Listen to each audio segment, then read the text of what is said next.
Hello दोस्तों, कैसे हैं। उम्मीद करते हैं कि आप अच्छे होंगे।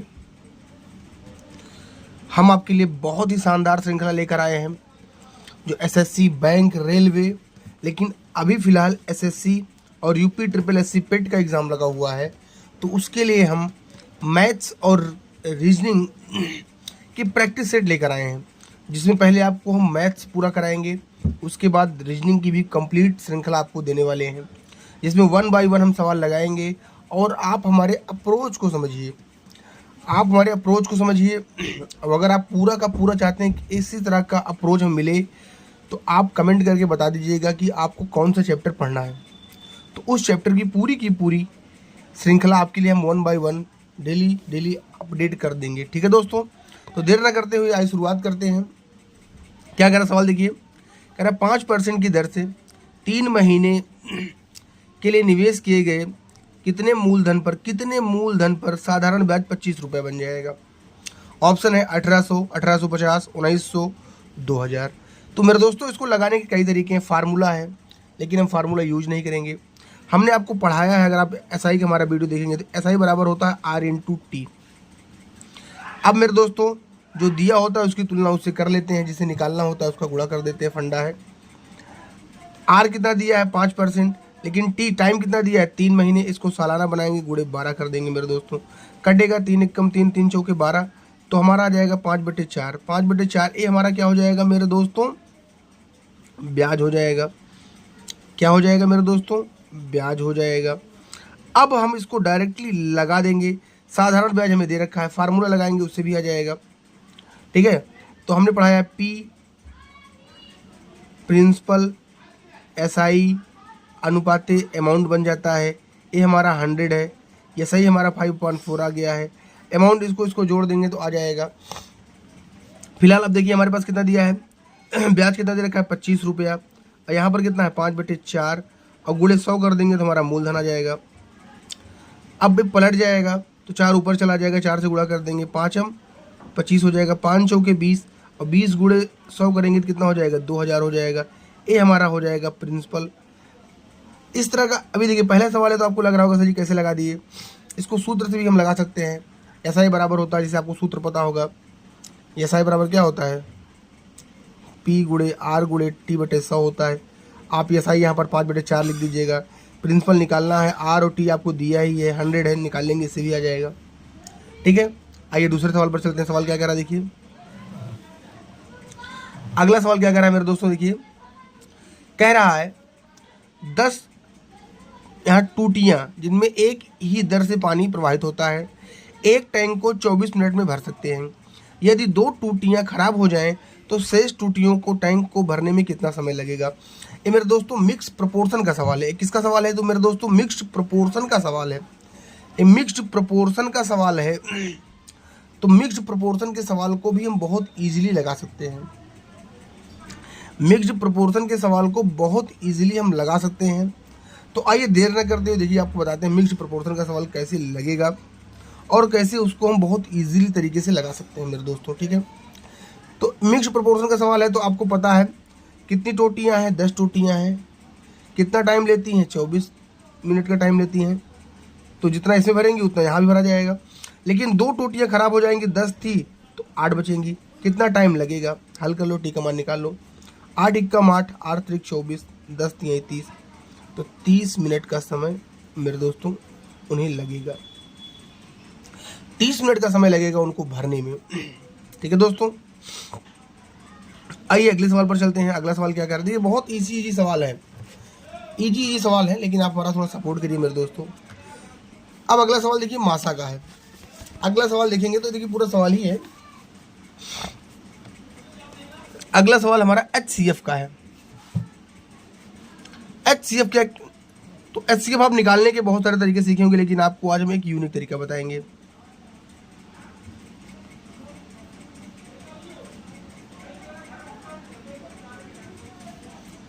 इसका हमें HCF निकालना है, HCF निकालना है मेरे दोस्तों। तो HCF निकालने के आप बहुत सारे तरीके सीखे होंगे, भाग विधि, गुणनखंड विधि, लेकिन आपको हम आज सबसे यूनिक तरीका बताएंगे। ऑप्शन क्या दे रखा है, 8, 16, 12, 4। HCF का मतलब होता है वह बड़ी से बड़ी संख्या जो दी गई संख्याओं को काट दे। तो अब देखिए ऑप्शन देखिए 8 है, 16 है, 12 है, 4 है। तो हमें लगाना होगा दोस्तों। देखिए यहाँ पर 6 है, यहाँ 8 है, यहाँ 0 है, यहाँ 0 है, तो 2 से कट जाएगा। 2 से काटो पहले, 2 चौके 8, 2 अठे 16, यहाँ 2 लिख लेना पड़ेगा आपको। 2 दूना 4, 2 छंग 12, 2 चौके 8, 2 इक्कम 2 0, 2 अठे 16, 2 इक्कम 2, 2 से 14, 2 छंग 12 0, फिर 2 से कट जाएगा, 2 से कट 4 से कट जाएगा क्या, 4 से कट जाएगा, सीधे 4 से काट दो। बड़ी 4 इक्कम 4, 4 दूनी 8, 4 छंग 24, 4 छंग 24, 4 दूनी 8, 4 से 28, 4 चौक 16, 4 चौक 16, यहाँ 4 लिख दो। तो अब मेरे दोस्तों यहाँ तो 8 से ज़्यादा ही होगा क्योंकि यहाँ देखिए 2 है, तो 2 छंग 12, 2 3 6, 2 3 6, 2 इक्कम 2, 2 3 6, 2 5 6 10, 2 दूना 4, 2 3 6 0, अब एक 2 और आ जाएगा। अब आप देखेंगे तो ये 6 है, 33 है, 135 है, 230 है, किसी से नहीं कटेगा, तो यही हमारा HCF हो जाएगा। तो 4 दूनी 8 दूनी 16, तो इस सवाल का हमारा उत्तर हो जाएगा मेरे दोस्तों 16 इस सवाल का उत्तर हो जाएगा। और इसको हम बहुत इजीली लगा लिए। ऐसे ही आप HCF निकालिएगा, कोई भी सवाल हो आप निकाल लेंगे बहुत इजीली। नहीं आपको भाग विधि करना पड़ेगा, गुणनखंड विधि करना पड़ेगा, कॉमन लेना पड़ेगा, भाग करके चेक करना पड़ेगा, बहुत टाइम लगेगा। चलिए अगले सवाल पर चलते हैं हम। अगला सवाल देखिए, ये हमारा डिस्काउंट का सवाल है। डिस्काउंट का सवाल है। डिस्काउंट का सवाल है मेरे दोस्तों। क्या करा है, एक नारियल, एक दुकानदार ने 24 नारियल खरीदने पर एक मुफ्त दिया, 24 खरीदने पर एक मुफ्त दे रहा है, तो छूट का प्रतिशत ज्ञात करिए। बहुत अच्छा सवाल है। देखिए आज जब आप 24 खरीदेंगे तो आपको 24 न मिलेगा, कितना मिलेगा, 25 मिलेगा। कितना मिलेगा, 25 मिलेगा। आप जब 24 खरीदेंगे तो आपको 24 न मिलकर 25 मिलेगा। तो 25 मिलेगा, आपने खरीदा है, तो छूट कितने की मिलेगी, एक। लेकिन छूट किस पर मिलेगी, जब 25 लेंगे तब मिलेगी मेरे दोस्तों, ठीक है। यहाँ 24 करके लोग गलती कर देंगे, गुड़े 100, तो 25 चौका 100, तो छूट कितने परसेंट की होगी, 4। यहाँ ये लोग गलती कर देते हैं मेरे दोस्तों, ठीक है। तो इसको आपको समझना पड़ेगा। चलिए आगे देखिए, अगला सवाल देखिए क्या कह रहा है, क्या कह रहा है देखिए। कतिपय, अगला सवाल, कतिपय व्यक्ति एक काम को 90 दिनों में पूरा कर सकते हैं। यदि 15 व्यक्ति कम हो जाए तो 10 दिन और लगेगा। आरंभ में कितने व्यक्ति थे, 160, 150, 145, 120।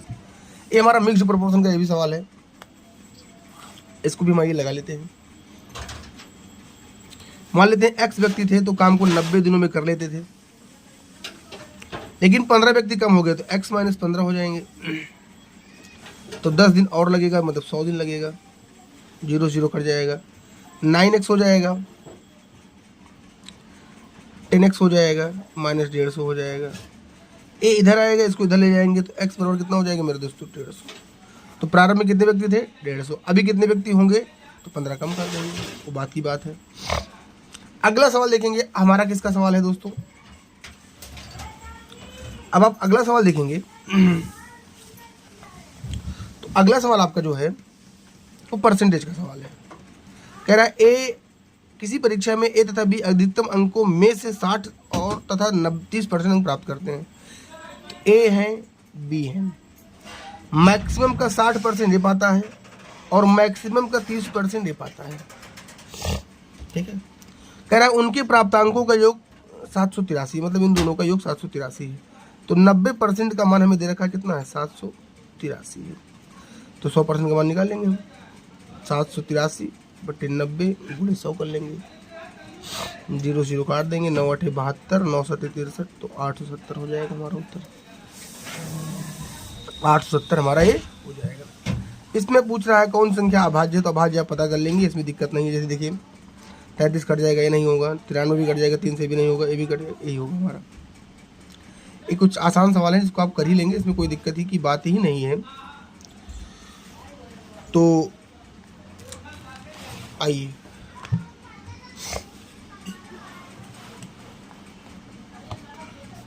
कुछ इजी सवाल है, आप देखिए इसको लगाइएगा, इसको नहीं बताएंगे आपको।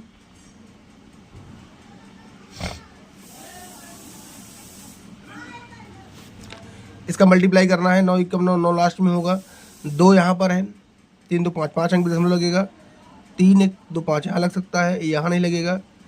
3 2 5 यहाँ भी लग सकता है, 3 2 5 यहाँ भी लग सकता है। डिजिटल DS लगा देते हैं। 9 1 10 1 आ जाएगा, 3 2 5 1 6 6 6 जहाँ आएगा वही हमारा उत्तर हो जाएगा मेरे दोस्तों। तो 9 कट गया, 8 1 9 कट गया, 4 3 7 नहीं होगा, 9 कट गया, 8 3 11 मतलब 2 4 2 6 हो सकता है। देखिए DS लगा रहे हैं, ये गुणा करेंगे बहुत टाइम लगेगा हमें। 9 कट गया, 4 4 8 8 3 11 11 मतलब 2 8 2 10 ये भी नहीं हो सकता। हमारा उत्तर ये हो जाएगा, DS लगा दिया हमने। अगर आप डिजिटल सम पूरा पढ़ना चाहते हैं हमसे तो आपको हम डिजिटल सम पूरा का पूरा पढ़ा देंगे, DS। ठीक है, DS का यूज कैसे करते हैं हमने आपको सिखा दिया है।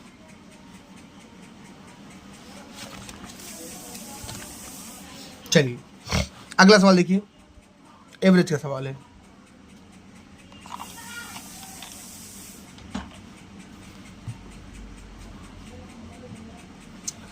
अगला सवाल जो है वो है एवरेज का।